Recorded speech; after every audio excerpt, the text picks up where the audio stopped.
All right, welcome to the Retro Game Club Podcast, Season 4, Episode 16, which is also Episode 127. We should probably do a 128-bit episode sometime. I am Rob, and joining me is someone who is likely going to lose power while recording, Hugh. Yeah, 50-50 shot. We got thunderstorms in the area. It's kind of a weird summer. Like, it's rained like 3 times all summer, but each time it's been like torrential downpour. Mm-hmm. Yeah. So... but hey, that's the Midwest. I did have a conversation with someone a while ago about why we don't have 128-bit systems to try and like mathematically explain like I think people don't understand math very well. Mm-hmm. Like, 32-bit system and 64-bit system, that's not a factor of 2, right? That's a factor of 2 to the 32 difference, right? Yeah, yeah. And a 128-bit system would be like I'm not sure. I mean, obviously, I don't want to sound like early Bill Gates, who predicted that 64K RAM would be enough for anybody ever. Yeah, that's not literally the quote. It's a misunderstood quote, I suppose. Mm-hmm. But for practical purposes, 128-bit gaming system doesn't really make sense. I mean, if Atari was still like a real company, I suppose they would push something like that. I guess at this point, Atari is not the scammiest game company in the world anymore. But someone, I predict, will push. Oh, what was that system you, me, and Zach were emailing about? The new like NFT-based Web 3.0. Oh, yeah. I already forget what that was called. Yeah. Yeah. They probably could throw 128-bit into their description. It'll be someone like that. That's like, here's my NFT-powered game console. I feel like didn't Dreamcast claim to be 128-bit for something? Really? I feel like they were. Like 128-bit graphics or something? They have 128K storage in the VMU. Let's see. I think that's about... Yeah. Oh, wait. Yeah. Here's an Ars Technica thing. Oh, my current... as a 128-bit bus is what it said. Okay.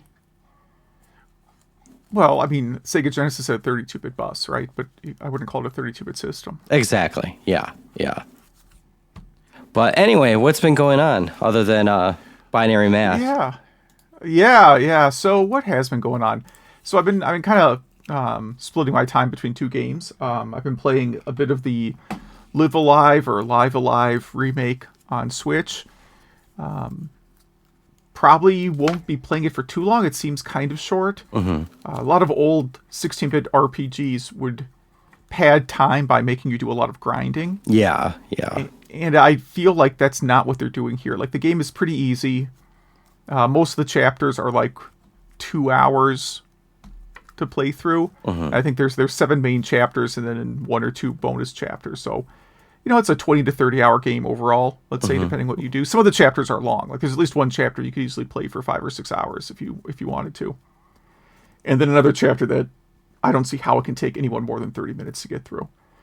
So, overall, I like it a lot.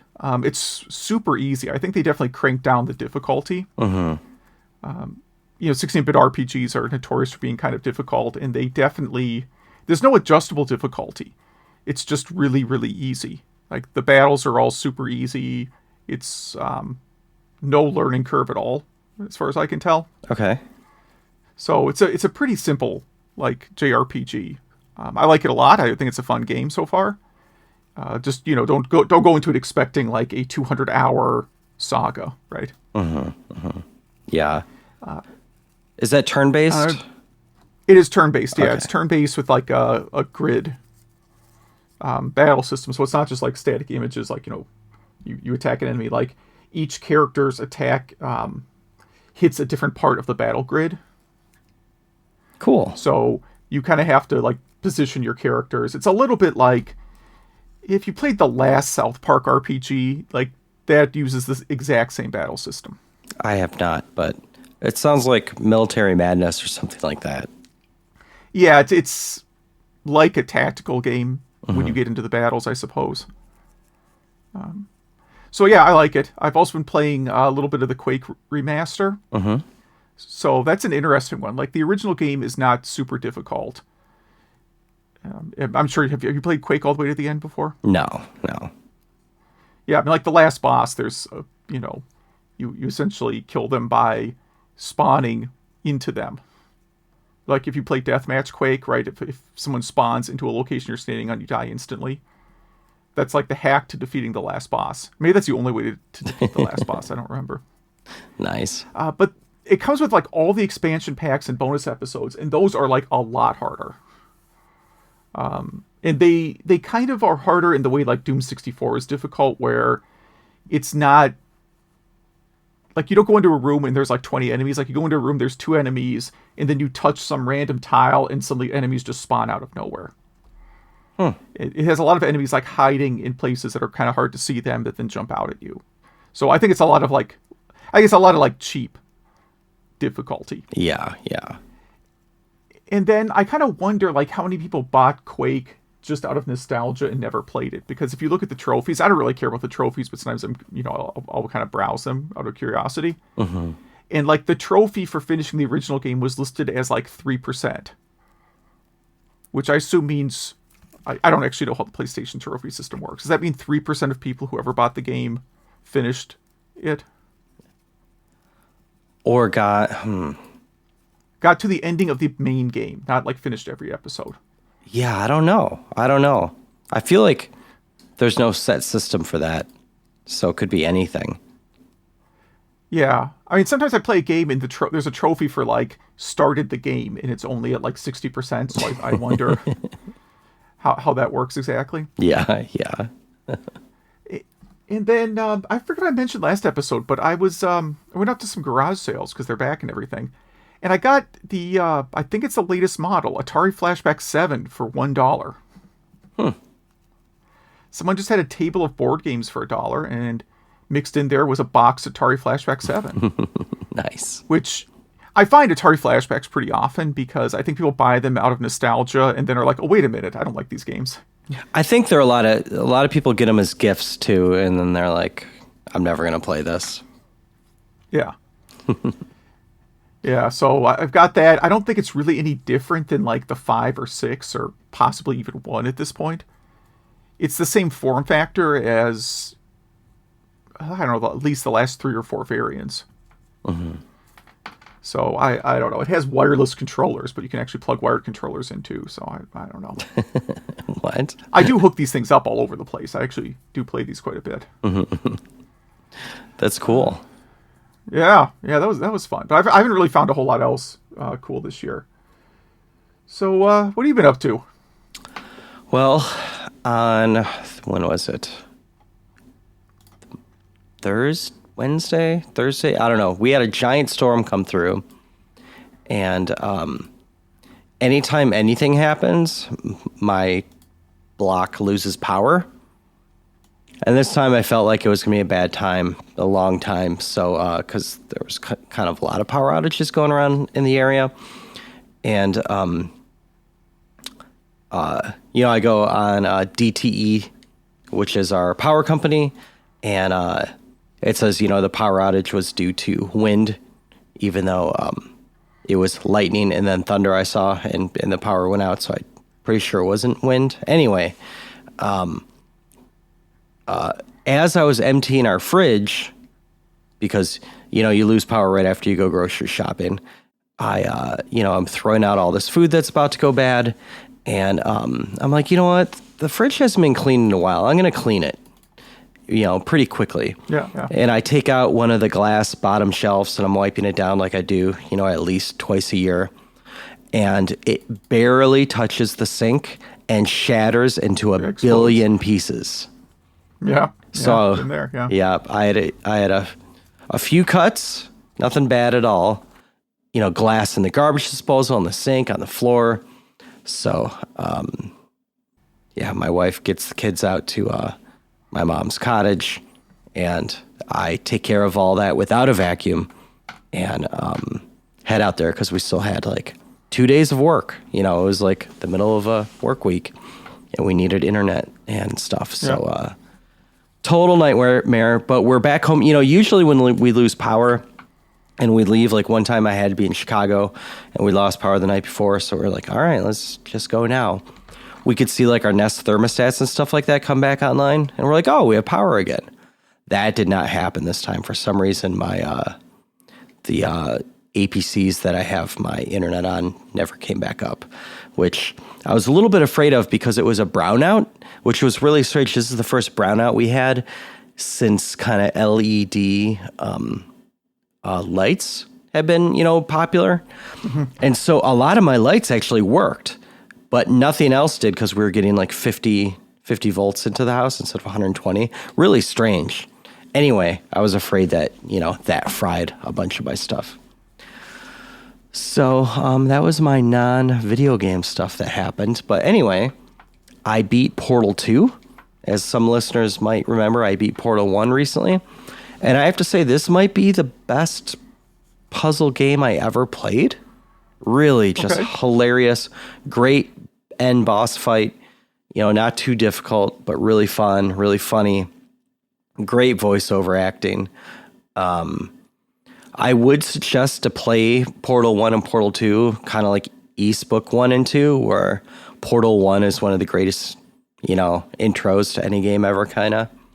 Mm-hmm. So yeah, I think for the first time in a very long time, I've had probably since Breath of the Wild, that I've had a modern-ish, newer game enter my top 10 or top 5 games ever list.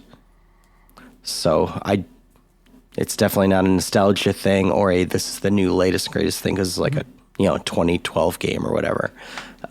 So yeah, highly recommend that. Half-Life, the game Half-Life? That's the one where you hit crates with a hammer or something? What is that the point of the game? Crowbar and boxes? That I don't know because... Okay. So I started to play it because it is in the Portal universe. Okay. And as many of our listeners know, I get pretty queasy, pretty sick during first-person shooters. And for this one, like it didn't happen at all during Portal, but when I went to play Half-Life, it was like immediately wanting to vomit, which is also why I never beat Quake 1 because of that. Anyway, I tried to watch a video of it thinking that might be better, and that was actually worse. So I'd really like to stay in the Portal universe, but my stomach won't let me. So instead, I decided to play a 360 game on my Xbox Series X. It's literally the first thing I'm using this system for. And it's Star Wars The Force Unleashed. Have you ever played that? No, I've not. It's pretty fun. I'm really enjoying it. I'm finding that the best parts, or possibly the only good parts of the modern Star Wars movies, a lot of that was kind of ripped off from this game. Kind of proving that they probably shouldn't have gotten rid of the old extended universe. They should have just used it. Oh, sorry. I was reading this. I thought Half-Life was this game. So I guess someone called up one of these like ghost or conspiracy theory radio shows and explained he was like a scientist working in a secret government lab. Mm-hmm. And the entire story he told was the plot of Half-Life. That's sweet. And the host of the show apparently bought it. Was that Coast to Coast AM? It's Coast to Coast AM, yeah. Yes, that tracks. That tracks. That's awesome. Yeah. Yeah, that's a good prank. That's solid. Yeah, that is great. If you if any listeners don't know Coast to Coast AM, it's a late night kind of conspiracy theory radio show on AM radio that I think it's like number 2 in the nation of listenership of any radio show, which is kind of crazy. But again, it probably has a really high share. That's maybe how it's being. If you're measuring it based on share, it would be very high because it airs at like 2 a.m. or something. Totally, yeah. Yeah, it's like from midnight to 4 a.m. or something like that, yeah. Yeah, like a Packers game over the radio gets higher numbers than Coast to Coast. Like, that's it. I'm sure it's not even close. But I remember this being like a UFO show, right? Like, I don't know if it... I haven't really never listened to it, but I thought it was mostly focused on like UFOs and stuff. Yeah, and Bigfoot and stuff like that. Yeah. Yeah. Yep. Shadow people, ghosts, stuff like that. some time travel in there. They would have like Full Moon Fridays where people could call in with their crazy stories. I used to listen to it quite a bit. I thought it was very entertaining. I have never listened to an entire episode or more than a few minutes. I just remember the ads when I had like I was at some job where we had like news radio on in the background in the back room, and like there would be ads for that show like all the time, and I just remember thinking it was bonkers. Oh, I mean, the ads pretty much turned into survival stuff, like you need these, this food that'll last for 3 years in your pantry because, the apocalypse is coming and you still got to feed your family. And, you would go to the website and, the people would be like, this food expired after like 3 months. Yeah. Yeah. I'm not sure if I want to be on the survivor side of the apocalypse anyways. Yeah. And if you're listening to that show, you probably won't be anyway. But I'm trying to think, what else do I have in my notes here? In the same week, I got a System 76 laptop and a MacBook Air M2 laptop, both to test for work. System 76 is a Linux distro. For what I need it for, Linux. As a desktop, I use Linux as a server for everything. It's just not there. The MacBook Air, the M2, is pretty incredible. I still like Windows a little bit better than the Mac OS because of the Linux stuff built in now. But I'd just like to say that there is no good GUI for any like Mac and Linux and Windows. They're all just not great for a desktop. Mm-hmm. No one's really gotten it yet. It blows my mind. So I just wanted to throw that out there. Maybe that'll spark some conversation from the listeners. And then speaking of our listeners, I'd like to thank 3 people wrote us reviews. And that alone brought us up 26 spots in a lot of the charts. So I'd like to thank those listeners and ask one more, please. It really does help. It's the only thing we ask you to do. Please give us some stars and write a quick review of our podcast. It really does help, and I promise not to ask for a few episodes. And it's not that we care about the charts. It's nice to know we're not just speaking to an empty room. That was an epically long intro. I guess we should probably talk about some news, huh? Yeah. What is going on? I probably should have the right tab open. That would be helpful. I'm too busy. Well, what's going on is Coast to Coast AM. Yeah. Analogue Pocket has Jailbreak. Yeah, their new OS. It's Analogue OS, I guess it's called. It's in beta 1.1. It kind of open source part of it where you could just build your own FPGA cores for it. So people immediately built very good Game Boy Color, and Game Boy Advance cores, which Zach said worked great.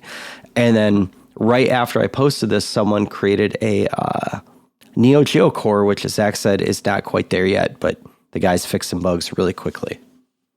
I think that's very cool, and I wish I owned one of these. Yeah, I don't remember if I ordered one. I think I did not even attempt to order one. Yeah, it was rough, but this pretty much means now you won't need to own an EverDrive to use ROMs on this. That's really what this news means, which is pretty cool since those are hard to come by now, and so are Game Boy Advance games because they are pretty expensive. This next one I put up, it's just a quick mention that I think everyone should watch this video just because it's insane. A modder has finally been able to add 128 megabytes of RAM to the 1.6 version of the Xbox. So there's like 1.0 through 1.5 versions of the Xbox, which it has an empty RAM slot you could solder some RAM onto to bring it from 64 to 128. The 1.6 doesn't. And this guy figured out a way how to piggyback RAM on top of each other.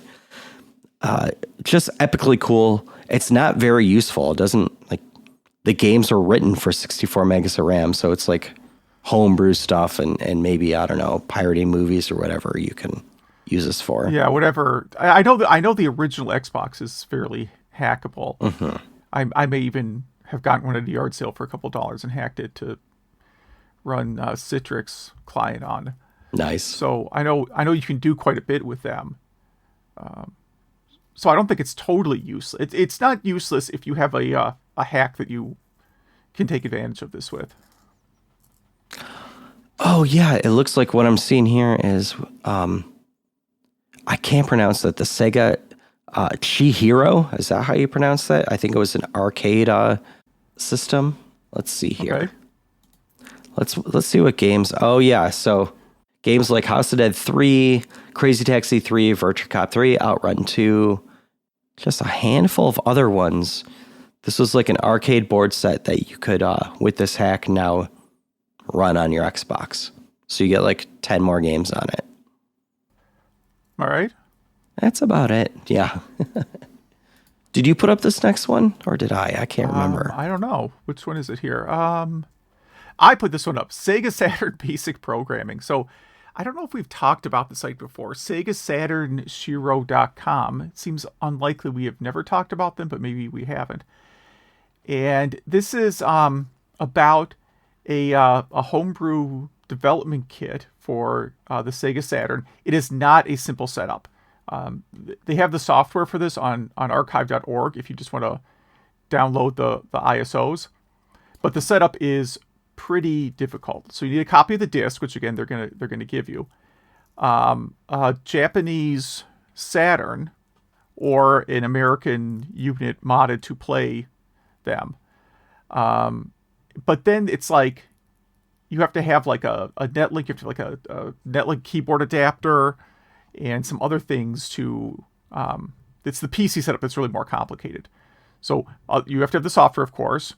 You have to have the Windows 95 tool disk, which of course they also give you a link to. Here's the real kicker though. The special Saturn to PC cable adapter, because we all just have one of those lying around, right? I mean, but how hard could one of those? You could solder that, right? Well, not me, but maybe somebody, yeah. Some could. And they say you can also do it with a modern PC with Windows 95 running in a virtual machine if you have a USB to serial adapter to Saturn to USB, blah, blah, blah. A big daisy chain of adapters. Nice. That's awesome. So that's really the challenge is that you have to have the PC setup is more complicated than anything else. I think getting a Japanese Saturn is probably not a huge investment. I think they're kind of popular because the Saturn is region locked. And in Japan, they got a lot of fighting games and RPGs we didn't get in America. Now the RPGs, of course, aren't any good unless you can read Japanese. But I know, for like fighting games and some shooters, it's a popular thing to import. Let's see here. And they also say that, yeah, using the basic programming language is epically easier than actually programming for the Saturn, but the documents for this Saturn Basic are in Japanese. So you either have to learn, C programming on the Saturn, or you have to learn Japanese. Yes. And again, the basic, like, it's going to be, what you can do is going to be somewhat limited, right? You're probably not going to be able to make like a great 3D. I can't imagine you're going to be able to make something really great with this system, but I think you can make a game that would, right? Yeah. I think you could probably make a simple-ish game. I don't know. I'll play with it. It's hard to tell, but some of the examples, I think they might have pictures of some example things. They don't look, the examples they have don't look really advanced. So, yeah, I'm guessing this is a kind of get started, thing. Yeah. Still very cool. I will probably not have time to even touch this thing. Yeah. They're showing some samples that have a very sort of hard driving look about them. Yeah. It's like hard driving, but the example game is like hard. It looks like hard driving, but it plays sort of like Superman 64. Nice. Which is as bad as it sounds like. Yeah. Yeah, I doubt Saturn Basic can, use both its CPUs and stuff like that. I'm sure it's pretty basic. No pun intended. Nope. What else here? Threetris. You put this one in the notes. Yeah, so there's Threetris. Threetris is a hack of Tetris. It was originally on the NES, and now it is on the Game Boy. And I think this is very cool, and I also hate this because if you're so used to the Tetrises or whatever the shapes are called in Tetris, this makes them really strange. Like there's a one block piece. There's, instead of a line, it's like an angle kind of thing. It's hard to explain. Yeah, this thing is wacky, but people should check it out. It sort of looks like I was at Five Below recently, which again we're not sponsored by. I just shop there a lot, and they were selling some sort of like plug and play game system that looked a lot like this. It had like these just knockoff Tetris versions, and a lot of other just bad knockoff games. I almost bought it because I'm like, oh, it's like $5, so maybe I could get $5 of entertainment out of this thing. And then I decided I would hang on to my precious $5. Yeah. I'm a bit distracted because I just clicked on one of the newest hacks on romhacking.net, and it is Gauntlet with fixed voice samples. So apparently the voices were weird in the NES port because of a bit reversal, an accidental bit reversal, and this fixes that. Huh. Kind of a cool distraction. Sorry about that. No, that's all right. I was trying to find this system from Five Below, but it's not showing up on. It doesn't show up under their video game section, so I don't know where they would put it. I mean, most of the stuff there is kind of junk. It's like it's kind of a neat store to look around at, but most things there are pretty low quality. I like to go there because occasionally they get some weird like overstock game system or games. Like I got Scribblenauts there for $5. Oh, that's awesome. My youngest kid got one of the Yokai Watch games there for $5, which is crazy because I think on eBay it's substantially more than $5, but they just had like 20 sealed copies there. That's awesome. Yeah, it's a very odd store. So I'm trying to find this game system. I really want to share a picture. I'm going to put it in the notes so people can, look at the fine quality games on this collection. Yeah. Right. Is it straight from Alibaba?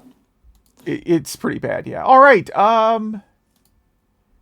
What is this? Oh, this is a link to another blog. This is I read the original article here. This is a article about Sega Master System and Game Gear differences.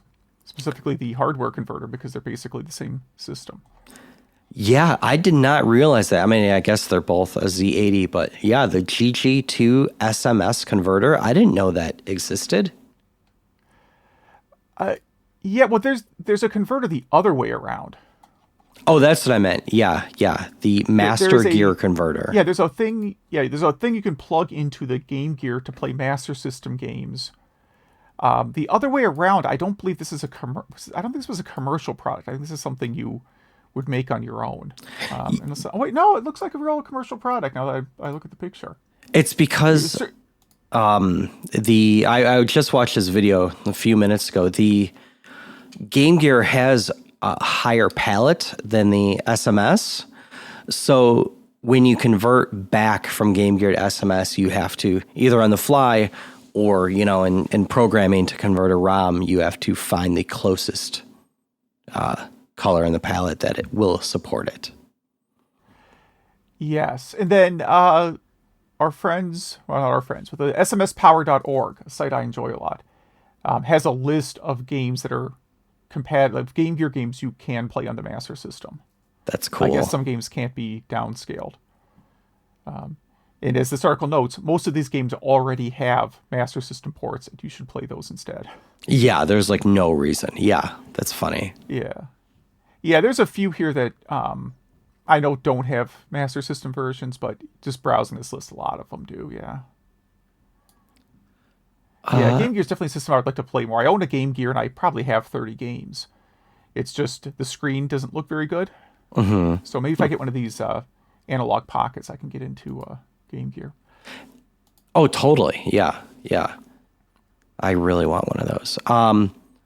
Porting Doom, but in the opposite direction. So this is there was apparently something called Doom RPG that was on like old school Java phones. Yeah, it was old Java phone. Yeah, so pre iPhone, back when you would get a J2ME phone. Mm-hmm. I've written like one J2ME app, Java 2 Mobile Edition. I'm sorry for the jargon there. But yeah, I wrote like one app just to kind of play around to see if I could do it. It's pretty easy to work with. But, once the iPhone came out, outside of regions that didn't get the iPhone right away, Java apps were pretty useless. But there were a lot of games ported to it, including this weird RPG-like game. Yes, which you can now play in Windows if you like. Yeah, I mean, you probably could have. I mean, if you could get the, it was probably bundled as what would it be, an APK file? I guess it would just be a jar file. It was deployed at. It's probably, if you have. I'm trying to think because I don't want to like get too much into the history of Java, but like the Java Mobile wasn't an add-on in some distributions of Java. It might be separate because they've done some work to make Java more modular. Mm-hmm. But you could just like run that on your desktop if you had the jar file. I don't think you would need to port it. Now they may have. It looks like they did an actual code port, so it's not. I guess I have to go look. I have to go over to the source code to take a peek here. But I suspect they de-Javaized most of it. Mm-hmm. Is my guess. I think I'd rather play Snakes. Yeah. Yeah. I mean, I would say this is a weird game. I've seen playthroughs of it before. I have not. I don't need this. Yeah, it's, imagine Doom, but with like turn-based combat. That's so strange. Yeah. Hey, at least it wouldn't make me queasy at all. It still might, because as you move through the environment, it's not very smooth. Oh, yeah. Let's see. Oh, if you happen to get one of those NES, SNES, N64, or Genesis controllers from Nintendo for the Switch, the latest Steam patch has drivers for them. So I got really excited when I saw this article because I thought it was original controllers, but it is the newer ones, the Bluetooth ones. Oh, well, that's a little anticlimactic then. Yeah, not as cool. I thought they supported something through like USB or something. It's basically Steam Deck supports a Bluetooth controller. Yeah. So that is our news, and we got some Game Club. Yeah. Could we do yours first since I just played it? It's newer in my brain. Sure. So I did Sinistar, the very intimidating arcade game from 1982. What surprised me about Sinistar is I was trying to figure out which version I wanted to play, and I realized there really aren't versions of it. There's just Sinistar. There were no official home versions. There is a 2600 port that was a victim of the market crash. It was not finished in time, and by the time they would have finished it, it was not ready. There's a prototype floating around. It is perfectly playable. It's actually a pretty good 2600 game, as I understand, but was never finished. I'm actually kind of surprised that there was not a Nintendo NES port, because the NES, or Famicom at least, did get a lot of arcade ports from earlier in the 80s. Mm-hmm. You can get Choplifter and Pac-Man, all that's like a lot of stuff got ported. Mm-hmm. But anyhow, I played this on GameCube. So I have a GameCube collection that includes Sinistar. I've never been very good at this game. I've never defeated Sinistar, and for a long time I didn't really realize what the point of the game was. Like, I didn't realize you were supposed to be mining the asteroids yourself. I thought you were just supposed to be like shooting the bad guys. And I also watched, this is on a couple episodes of Starcade. I know I talk about Starcade a lot. And maybe one day we should do a review an episode of Starcade. Yes. But it's on some Starcade episodes, and the people playing it are not good. Nice. Like, I thought I was bad, but then you watch Starcade sometimes, you're like, okay, I guess I'm really not that terrible at this game. I know, like, it gets... This game gets a lot of... it's famous for the voice. Mm-hmm. I think I'd already played IntelliVoice games by the time I saw Sinistar, so I probably wasn't blown away by it when I first saw the game. Mm-hmm. This is certainly a scarier voice than anything in on the IntelliVoice. It's kind of off-putting. It is, yeah. And Sinistar itself is a very scary-looking thing. Mm-hmm. Yes. Especially if you were a kid in the 80s. It's pretty terrifying. Yeah. But yeah, I've never gotten very far at it, and this time was really no exception. How about you? So I swear I never saw this when I was young. People always, you see YouTube videos about it, and it's like, if any arcade you go into, you would have seen Sinistar back in, 82, 83. I didn't, but, I was a little kid, and, it was probably only 3 or 4 arcades around where I went to. So anyway, I think the first time I saw and played this was actually a Galloping Ghost in like 2020 or something. Probably 2018. Anyway, I don't know. I played this on the Genesis. There's a Williams Greatest Hits or whatever that has like 4 or 5 games, and this is one of them. And that played really good. And I had to read what you do in this game. I had no clue.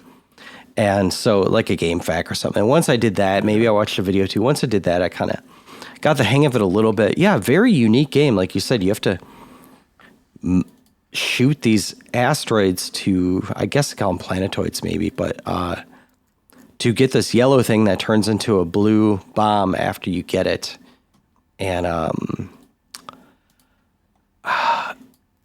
because you have to build the bomb. You have to basically get the equipment you need to fight Sinistar. Because you can't just like straight up shoot him. You have to get the bombs. Yeah, you need, I think, 13 bombs or something. And the only things that really gave me trouble were the blue ships that shoot at you. I don't know. This is pretty good. I think it was a little bit limited because I was playing on the Genesis, and I read that this was one of, if not the first game that had an optical 49-way stick, so you could shoot in many directions. So, I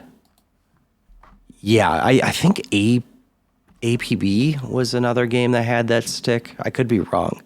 Yeah, I don't know. Did you like this game? I mean, I don't play it very often. I would say I don't dislike the game, but I'm not like, woohoo, Sinistar. That's how I am with it too. It was great for the time, but I didn't play it back then. That's like me talking about how great King's Quest is. If you didn't play a King's Quest game back in the early 80s, the game probably is not great for you. And that's probably what Sinistar is for me. So Time Pilot, I think, plays a lot like it to me, and I like Time Pilot a little bit better. Yeah, I like how you can crash into things and it doesn't kill you. That took me a minute. Yeah. You just kind of bounce off everything. Yeah. Yeah, I feel like the game just kind of comes at you a little too fast sometimes. Like, I think by the time you figure out what you're doing, like, Sinistar's already there. Yes, and screaming at you. Yeah. Yeah. Cool. Any final thoughts on it? No, I mean, it is kind of a hard game to get. That's the weirdest thing. Like, you pretty much have to get... I don't think it's sold standalone anywhere, but it's on a lot of these, like, Midway collections. Exactly, yeah. It's about the only way to get it.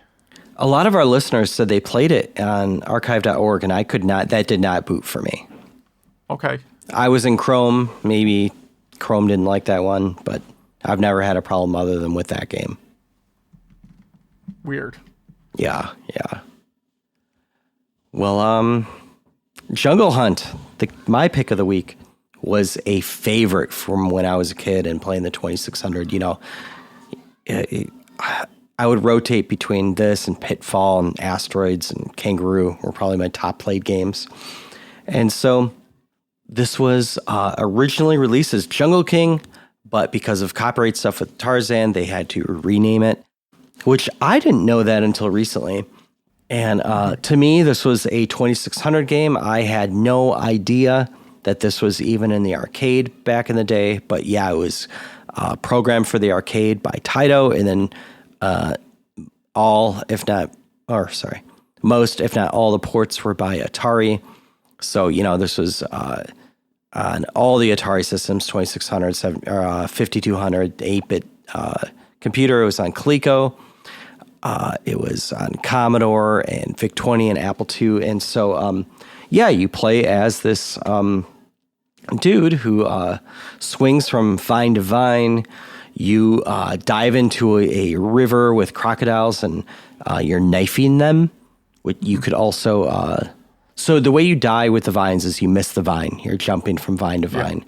The way you die in the river is you don't hit your knife at the right time for the crocodiles, or you stay underwater too long, which I thought they did a fantastic way of, the sound and all that was really good for making that effective, making you wanting to go up for air again. After the crocodiles, you jump out of the river and you're dodging boulders of various sizes. The small ones are just kind of rolling at you, and you jump over them. The bigger ones can be bouncing, and you could either time it right and jump over them, or time it right and duck underneath them. And once you get past them, there are some natives or something that have your girlfriend, and you have to jump over them and save her. In some ports, she's over a cauldron, and then she kisses you and says she loves you, and then you do it all over again at a higher difficulty. Yeah, apparently those natives are cannibals, so they were going to eat her. Yeah, I feel like this game could probably not be made today. No, definitely not. And I think this game, I'm speaking specifically on the 2600, plays well. I think it's fun. I think it has replayability. A lot of people compare it to Pitfall, which is debatably better. This is one of the first games with freaking parallax scrolling, even on the 2600, which I thought was great. The other ports, again, almost not even debatably, they just do have better graphics. Mm-hmm. I don't think they play as well at all. I don't think the running animation is as good. I really think the 2600 is the best version of this game. And I like it. Is it the best game in the world? No, it definitely has its flaws, but hey, I think it's a fun game, and I haven't played it probably in 25, 30 years, and I really enjoyed my time with it again. I'll probably play it in another 30 years. What do you think of this one? Well, I just remember now, this game is a pretty regular cabinet at Midwest Gaming Classic. Mm-hmm. I see it there almost every year, I think. So it's not in the main arcade room. It's like one of the side rooms. Mm-hmm. One of the people that's there every year just brings a cabinet that this is on. Anyhow, I was confused. Like back in the day, I had seen Jungle King either in the arcade or maybe more likely in a magazine, mm-hmm. and just thought it was like a knockoff game. Yeah. I put a link in the notes here to an ad that reminds me of the game every time I see it, which is the very British guy knifing a crocodile, and it says, which player is snatching victory from the jaws of defeat. That ad was in every video game magazine ever, I believe. Yeah. At least at that period of time. Again, this guy, for being, what looks like kind of a out-of-weight, middle-aged British man, he is very good at swinging from vines. Oh, yeah. Very acrobatic. I don't know what's more preposterous vine mechanics, like the vines in this game, like the vine swing in Jungle Hunt, or that scene from the fourth Indiana Jones film where Indiana Jones's possible kid is like swinging from vines with monkeys. Do you remember this scene? I don't. I know you tried to forget that movie. I walked out of that movie. I've never seen the whole thing. So you didn't get to that scene. Yeah. See, to me, like a lot of people thought the bit with like the refrigerator was as low as it could go, but that is the worst scene in the movie. So So yeah, I mean, I've always kind of had a hard time with this game too. I've cleared it a couple times, but it's not one. It's not one I go too often. Again, it kind of Sorry, my headphones are falling off. We're all having problems today. Yeah. Again, being a Intellivision kid, we didn't have Jungle Hunt. So, and if we did, they would have done something goofy where like knife and jump were different buttons, just to make your life more difficult. Yeah. They would have come with something where like they would use all 4 buttons on the Intellivision somehow, in a way that didn't make any sense. I actually like. I mean, for games of this style, you mentioned Pitfall. I like Pitfall a lot better. One easy way to play it, if you don't want to do MAME, is Taito Legends. So it's on the arcade version is on the Taito Legends collection. I got it on PS2, and it's on a bunch of other stuff of the same era. And that, to me, is the easiest way to play it. What's your favorite port of this that you've played? Yeah, probably also 2600 because it's like easy. Yeah. I think you're right. Like I was looking at I haven't played all these versions. Like I think the 2600 version looks better than the Apple II version. Oh yeah, yeah. So I think it wins in that department. But the 2600, they were just really good at making games simple when they ported them over. And like 5200, I've never seen that in person. Graphics look great, so I don't know. ColecoVision I've tried to play, and it looks amazing, but the ColecoVision controller just isn't quite as good. I don't know how to put it. Like it's just not. It doesn't seem to respond as well as the 2600 version. The main sprite looks a little different, that kind of stuff. Some of these other systems, like I've never seen it on TI. Was this TI 99? I guess there's a port. It could be okay. There's a VIC-20 version. I haven't played that, but maybe I have a copy of it laying around somewhere. VIC-20 version looks like a VIC-20 game, so it was I'm not knocking the VIC-20. I actually think it was a pretty decent computer, but pretty limited. Yeah, yeah, and also the play mechanic just feels better on the 2600, where I think that's what matters the most. Like Pac-Man, Adventure Island, and Super Mario Brothers don't look that different, but one of those games plays much better than the rest, and that's why it is hailed as a classic. You know what I mean? And I think that Jungle Hunt 2600 gets it right, even well over the arcade, and that's just my opinion. I do have a note here that I don't want to forget to bring up, that I am shocked that there wasn't Jungle Hunt 64 and Jungle Hunt 3D for the PlayStation. I'm shocked that there's not a movie starring Chris Pratt coming out as Jungle Hunt. Wasn't there a Brendan Fraser movie that was Jungle Hunt? There was a mummy with him in it. He was in some Tarzan-like movie, I thought. Oh, he was in George of the Jungle. Okay. Was that close enough? I don't think so. No, because he plays a caveman in that. Oh, well, there'd be Jungle King then, I guess. Yeah. So, we could see how the IP is. I mean, I'm sure someone would be interested in making this, although you'd probably have to downplay the cannibalism just a little bit. It could be a Netflix series, and they could go real dark with it. Yeah, I suppose. I'm not saying they should do this. Again, whether or not you think Chris Pratt is right for the role, I guess doesn't matter. He'll be cast in it anyways. That's exactly. Yeah, he just is in everything. Yeah, it could be one of the various actors named the other Chris's that I can't tell apart. Chris Pine and the other one. Yeah, the seven Chris's or whatever. Yeah, one of them. I mean, they could be bold and pick someone better, but What are you gonna play for the next episode? Well, it's almost the end of summer, and I'm gonna wrap up like summer 1982 games. This might be my last summer 1982 game. I don't know, but I'm gonna go with Mousetrap, probably the Intellivision version, because that's the one I played. I'm so happy you picked this game, because I was going to pick it. I actually went to go type it in, and you had it there, so I'm so excited. Okay. I haven't really played the arcade version too much either, so I might decide to try the arcade version. Yeah. I'm going to do something a bit more modern. I'm going to do Space Channel 5. Give some Dreamcast some love.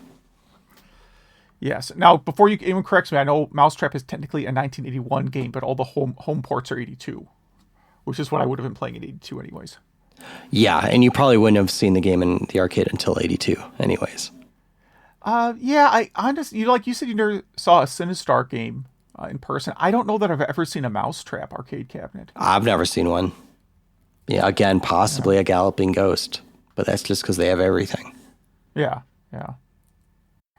Space Channel 5, I have to see if I have that on I have a bunch of Dreamcast sampler discs. That's about the only way I might be able to play it. Well, we'll get into that next episode, but if our listeners have played Mousetrap, Space Channel 5, Sinistar, Jungle Hunt, if you have an Analog Pocket, if you've upgraded your Xbox to 128 megs of RAM, or if you're programming some Sega Saturn games or doing anything else retro, please email us. Email at retrogameclub.net. That is email at retrogameclub.net. Also, please leave us a review and give us some stars. But Zach takes care of all of our social, Facebook, Twitter, Instagram. We have a Discord. A bunch of stuff. All the links are on there. Looks like we have some emails this week. Yeah, a couple here. Let's see. Wait. Yep, and we got a lot of other feedback. There's a few things that came in on the other channels I want to mention too. So Majors writes in. I think I talked about the Pac-Man collection I've unlocked in games, and he says Sonic's Ultimate Genesis collection did the same thing, but it was bonus unadvertised games, and I believe that is true because I have that over here. That's cool. The Sonic Mega collection. Yeah, so you would get extra. They were not, A-tier Sonic games, if I remember correctly. But yeah, it was like extra things you didn't know about on the box. Mm-hmm. Rob mentioned overclocking the GS helps with games, but also business applications, and does not know, does anybody use the GS for Photoshop or Excel? I mean, there was that one oil changing place that was still using Commodore 64 to run their business from, right?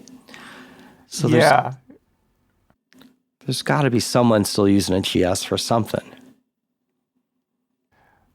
Comment about growing up within television. That's he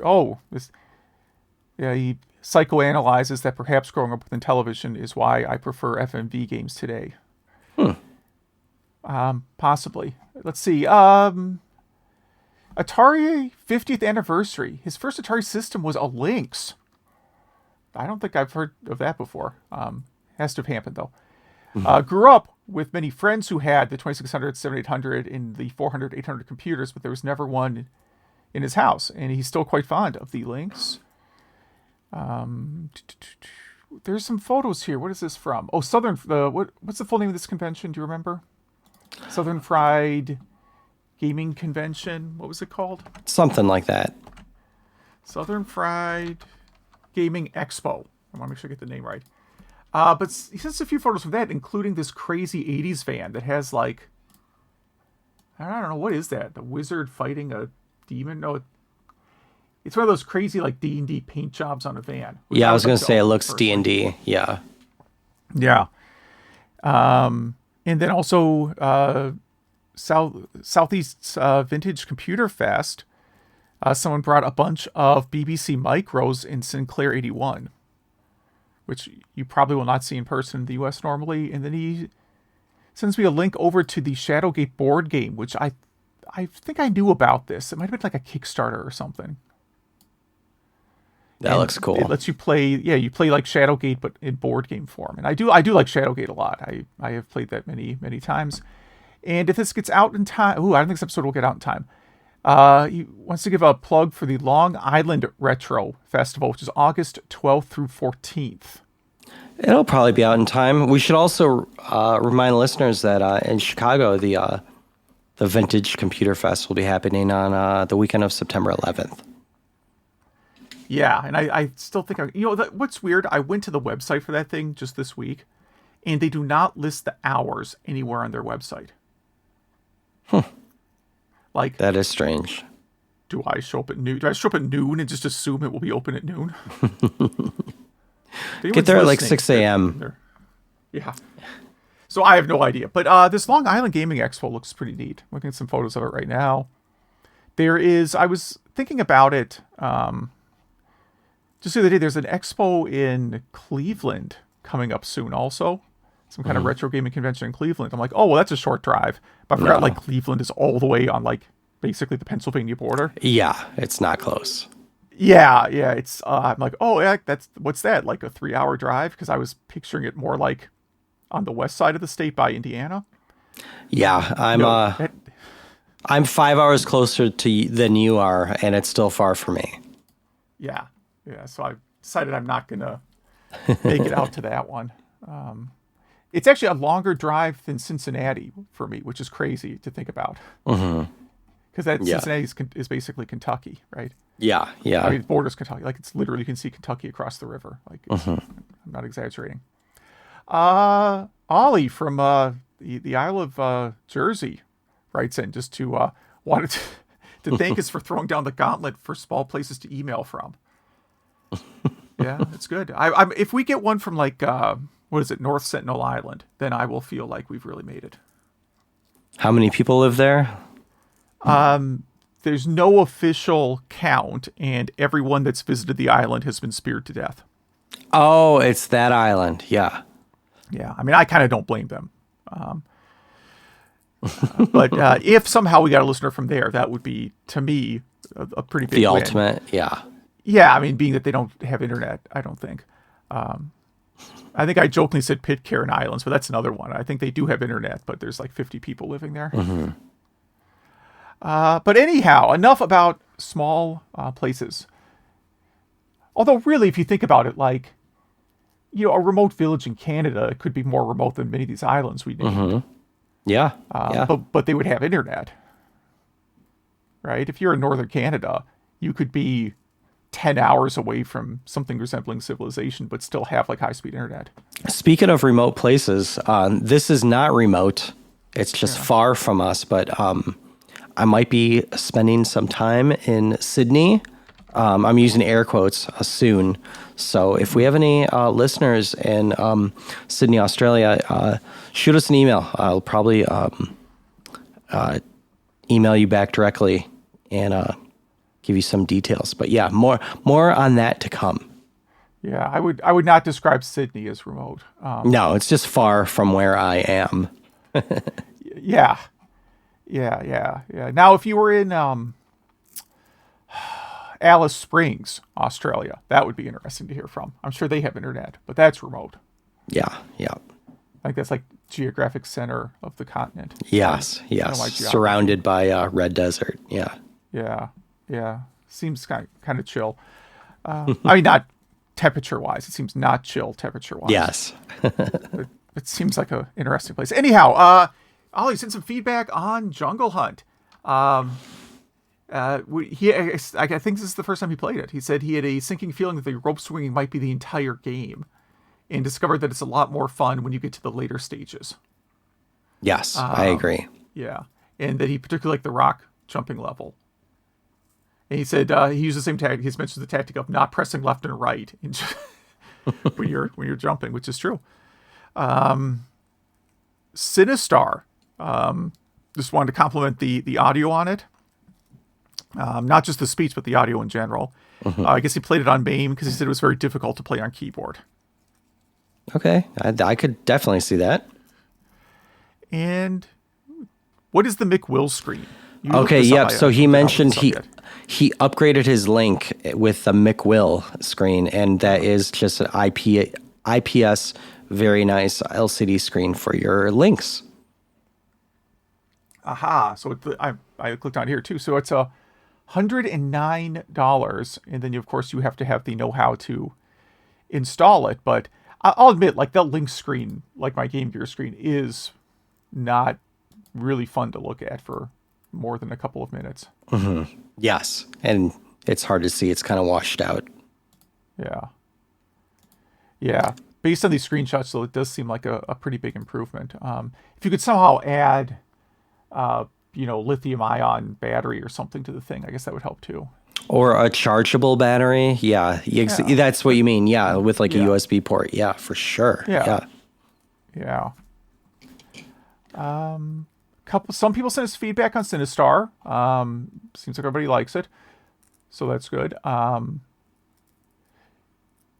Sorry, I was looking at someone sent a Sinistar, a picture of a sit-down Sinistar cabinet. This I have definitely never seen. It's huge. That has got to be terrifying. Yeah. Being immersed in that thing. I mean, it looks neat. I've definitely never seen that before. Yeah. Well, that would be like a crown jewel for your home arcade if you could get one of those. Yeah, that just looks like like Darth Vader's spaceship or something. Just crazy. Yeah, it does. Definitely never seen that before. Universally disliked games you enjoy. So Zach asked people on social media about this.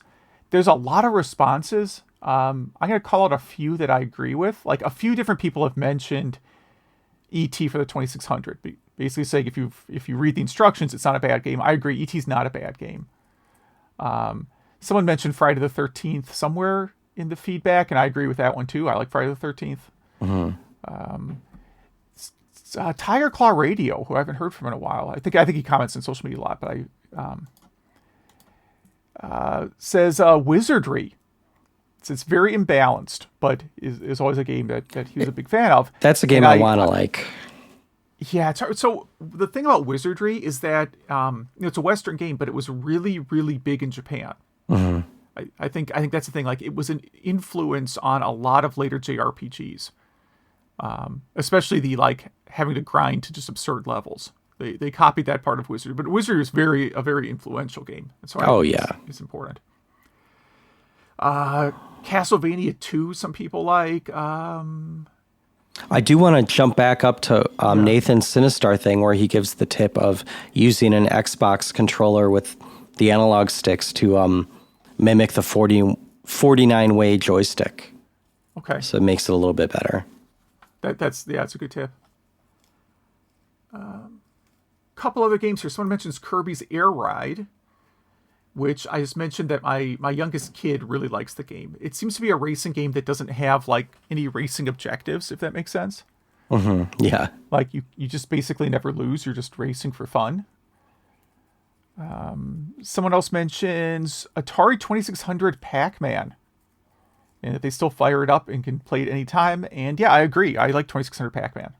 It's not Pac-Man. I mean, it's a Pac-Man. It's more like a Pac-Man fan game than it is Pac-Man. But it's fun.